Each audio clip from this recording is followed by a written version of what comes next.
Hello world, I'm Patricia, and this is, Hi, I'm Dom, he is our, campaign designer. yes, and we're from Creative Assembly, and we are about to do a Let's Play video on the campaign map. So, do you want to walk me through what we're going to see today? Yep, well, we're going to begin off just by showing you the front end and introducing you to the factions that we've been revealing over the past while. Sweet. This is the front end at the moment. May change a little before we release, but you get the idea. We have our factions, or our major faction groups up top here. In this case, we have Rome selected. You can see that we have the three families, the houses you can choose from. Cool. Now, each major faction, that is Carthage or Rome, or each faction group, Eastern Empires, Britannic tribes, Gallic tribes, Successor Kingdoms, and Germanic tribes, have a sort of a unifying faction trait. Now, in the case of the Romans, they get this little experience gain rate boost to their heavy infantry, and they get some food production bonus across their provinces. Everyone likes bread. Everyone likes bread, and circuses. Yeah. And then these remaining three traits are actually specific to whichever faction or family you pick. So in the case of these guys, the Cornelia, we have they're great administrators, obviously important statesmen within Roman politics, so you get a little tax bonus. They're very fond of Greek people, so you have this little Phil-Hellenic diplomatic bonus with all Greek factions. Sweet.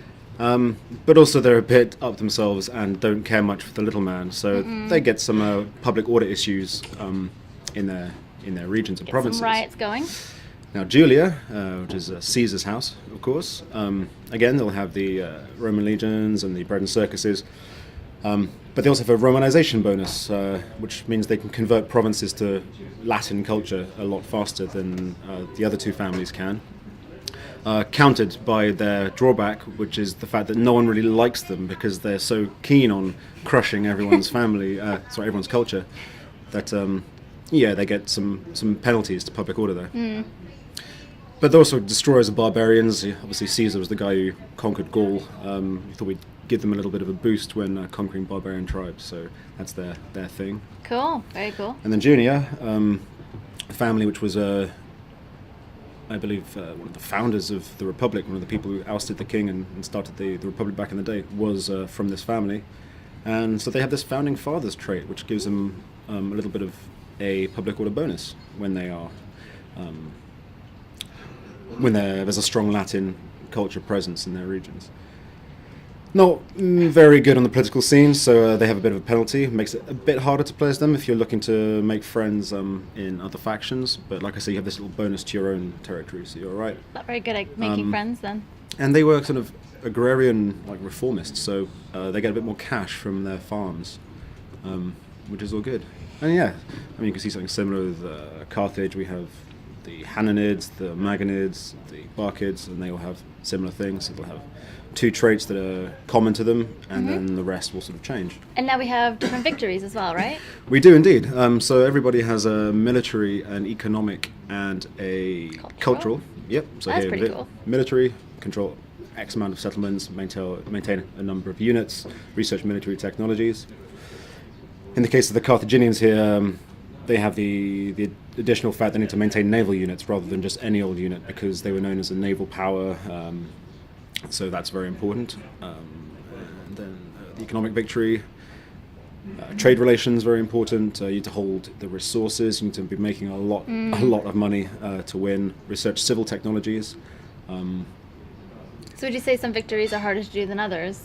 Or are they just styled differently? Well, I think it depends how your campaign evolves. The fact is, you're not actually tied into any one victory condition. You're sort of playing along. You might be thinking, I'm going to crush my enemies, and you're going for it. And then along the way, you think, well, I'm actually having a very hard time of it, but I'm making a load of cash. Yeah. And I have all these important resources, and I've got these regions, so maybe I'll just consolidate and see if I can't win another way. Yeah, cool. Then, that's cool. Are we going to take a look at the campaign map a let's little take a bit? look. Yeah, we're going to look at a Carthaginian campaign we've got going on. Good. I'm quite excited to play Germanic, actually. Should be good. Why so? I don't know. I'm not sure. They actually have the coolest agent, belongs to the Germanic. Their version of the dignitary is this staff bearer, kind of bit of a witch, really. And she has this Oh, cool. awesome cloak with like skulls and Yeah. feathers, and she's awesome. See, I really like their type of style. I don't know, it sounds a bit silly to pick a faction just from the style that they had, but I Well, no, like when them. when this dignitary agent went in, I basically looked at him like I would play this just so I could walk around with her, and you know, here we are. We are get this control. We are looking at we're in Mauritania here. So we sort of started all the way down here. This is Carthage, our capital. Cool. We also had a It's huge. colony here in Lilybaeum and Caralis, as well as a small colony all the way over in Kart Hadasht, which actually means Carthage as well, but we felt it might be confusing to have several cities with the same name. Yeah. Now you'll Love it. notice, or people out there, keen-eyed people will notice that, actually no, you won't notice because obviously we've been playing for a while here. But yeah, in the start pause, originally we gave this territory to Carthage. Oh, right. But we kind of adjusted it now. So we, rather than giving them the entire north of Africa, they're an interesting faction to start with because they're spread out. So here they have Carthage, they're here, and all the way over in Spain.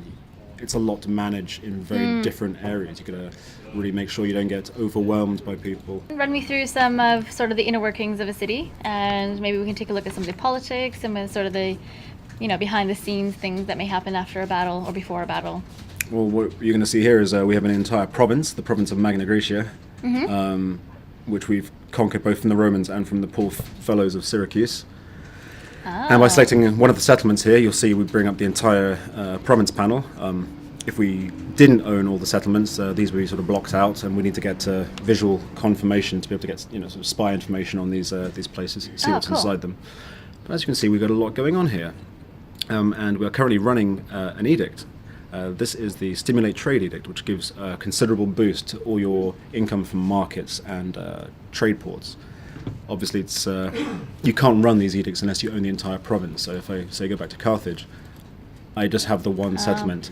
I can max this out as much as I want, but unless I secure control of the other regions here, I'm not going to be able to just boost it with that extra bit of that extra sweetener that is Yeah. the edict. So here, obviously, we want to make money. We've been trying to rake it in, prosecuting many wars. Yeah, you need money. Yeah. You can't kill people without money. Always need that money. But what else we can do here? We can rally the mercenaries. Now, the Carthaginians were very much known for their use of mercenaries. Their civilian fighting force was not very good. Lots of their own citizens were fighting in the navy, but yeah. So if you want to add to your mercenary units, you can, when you have an entire province, go to rally mercenaries. Ah, look at the little And, green. yeah. Everyone's celebrating. Well, in this case, they're celebrating. That's a population buff. You can Okay. see there. If it's a military buff, it'll have red confetti. And cool. if you're making lots of money, then it'll be a Gold one. gold one. Yeah, so yeah, visual confirmation. You set off your edict, you get this confetti effect. You can see it across the map in other places as well, assuming other people are celebrating.